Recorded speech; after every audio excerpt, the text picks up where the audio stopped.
Hello, good morning to all of you, my dear friends. In today's lecture, we are going to see the problem related to the reaction of the beam with the help of analytical method. Dear friends, I want to tell you there are the two types or the two methods with which we can find the reactions of the beam. The first method is nothing but the analytical method, and second one is a graphical method. Okay, let's start this. Here the reaction of the beam of the following problem in an analytical method. Okay, here is the beam. It is a simply supported beam, and on this simply supported beam there are the 2 point load, 60 Newton load and 30 Newton load. Okay, the distance between the support and the point load is a 3 meter and 2 meter. We need to find out the reaction. Suppose this is a point A and this is a point B.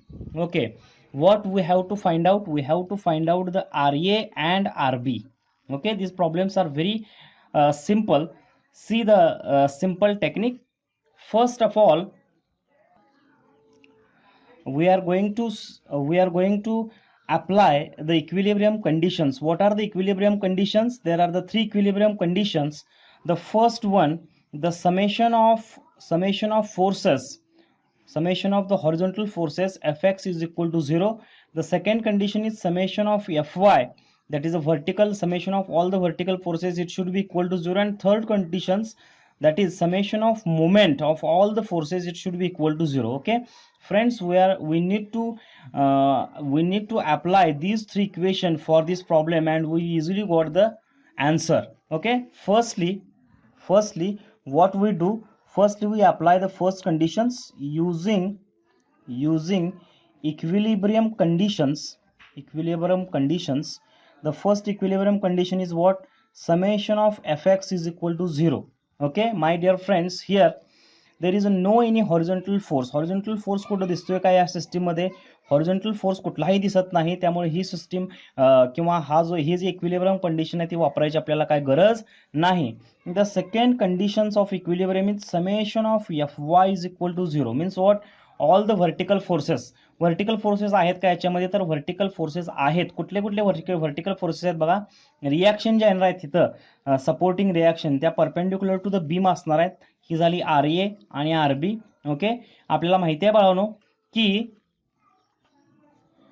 वरती जाणारे सगळेच्या सगळे force जे आहेत, वरती जाणारे जे सगळे force आहेत ते सगळे पॉझिटिव्ह घ्यायचे आणि डाऊनवर्ड डायरेक्शनला जे येत आहेत ते निगेटिव्ह घ्यायचे. बरोबर. मग आता इथं बघा वरती जाणारे फोर्स कोणते कोणते आहेत? पहिल्यापासून जाऊया. आर ए हा फोर्स आहे, पॉझिटिव्ह आर ए. बरोबर. त्याच्यानंतरचा फोर्स कोणता आहे? 60 न्यूटनचा. तो काय आहे? तो डाऊनवर्ड डायरेक्शनला येतोय, त्यामुळे तो काय झाला? निगेटिव्ह झाला.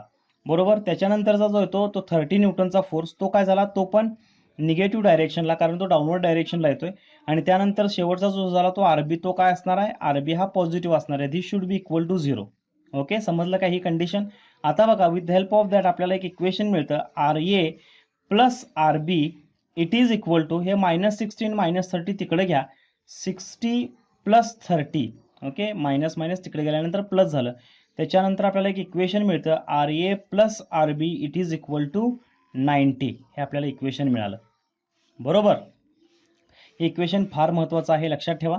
त्याच्यानंतर तिसरी आपण कंडिशन एक वापरूया. तिसरी कंडिशन काय आहे? Summation of moment of the forces it should be equal to 0. मग आपण काय करूया? मोमेंट जे आहे, मी तुम्हाला प्रत्येक वेळी सांगतोय की मोमेंट जे आहेत ते कुठल्या तरी एका पर्टिक्युलर पॉईंटला घ्यायला पाहिजेत. मी काय केलं? मोमेंट जे आहेत ते एका पॉईंट ए ला आहेत असं आपण कन्सिडर करूया. मग मी काय केलं बघा, summation of movement at the point A should be equal to 0. इथं आपण एका पॉईंटला घ्यायचे आहेत म्हणून. बरोबर. आता बघा, पहिला पॉईंट घ्या, पहिला फोर्स घ्या आरबी. राईट साईडनं आपण इकडे इकडे येऊयात. बघा, पहिला फोर्स घ्या. What is the movement? Movement म्हणजे काय बघा बाळांनो? Force into perpendicular distance. आपल्याला माहिती आहे. मग बघा, मी काय केलं? आरबी हा एक फोर्स आहे, त्याची व्हॅल्यू आपल्याला माहिती नाही आहे. Into what is the perpendicular distance? Force हा व्हर्टिकल आहे, परपेंडिक्युलर डिस्टन्स काय येणार? हॉरिझॉन्टल येणार with respect two point A. म्हटल्यानंतर हे डिस्टन्स किती आलं? 2 + 3 + 3 किती आलं?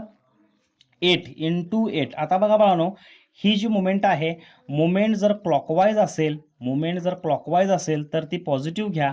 मुवमेंट जर अँटी क्लॉकवाईज असेल तर ती काय घ्या, निगेटिव्ह घ्या. आता ही जी मुवमेंट आहे ती कशी जाणार आहे बघा. समजा इथं आपण पॉईंट ए घेतलाय आणि फोर्स जो आहे तो ह्या डायरेक्शनला लावतोय. बघा पेन आपला कसा फिरतोय, पेन हा अँटी क्लॉकवाईज डायरेक्शनने फिरतोय, ह्या डायरेक्शनने फिरतोय, म्हणून ही काय आली, मायनस आली. बरोबर. त्याच्यानंतर दुसरा फोर्स घ्या 30 newton. 30 into what is the perpendicular distance, perpendicular distance आलं हे किती आहे, हे 3 + 3 6. Okay. What about the sign, positive येणार का निगेटिव्ह येणार बघा. इथं परत इथं पॉईंट एला मी पॉईंट पिन पॉईंट करतोय आणि if we apply the point force 30 newton in this direction, बघा पेन आपला कसा फिरतोय, ह्या डायरेक्शनला फिरतोय. ही डायरेक्शन कशी आहे, क्लॉकवाईज आहे, म्हणून हा काय आला, पॉझिटिव्ह आला. बरोबर. सेम टू सेम कन्सेप्ट 60 साठी अप्लाय करा.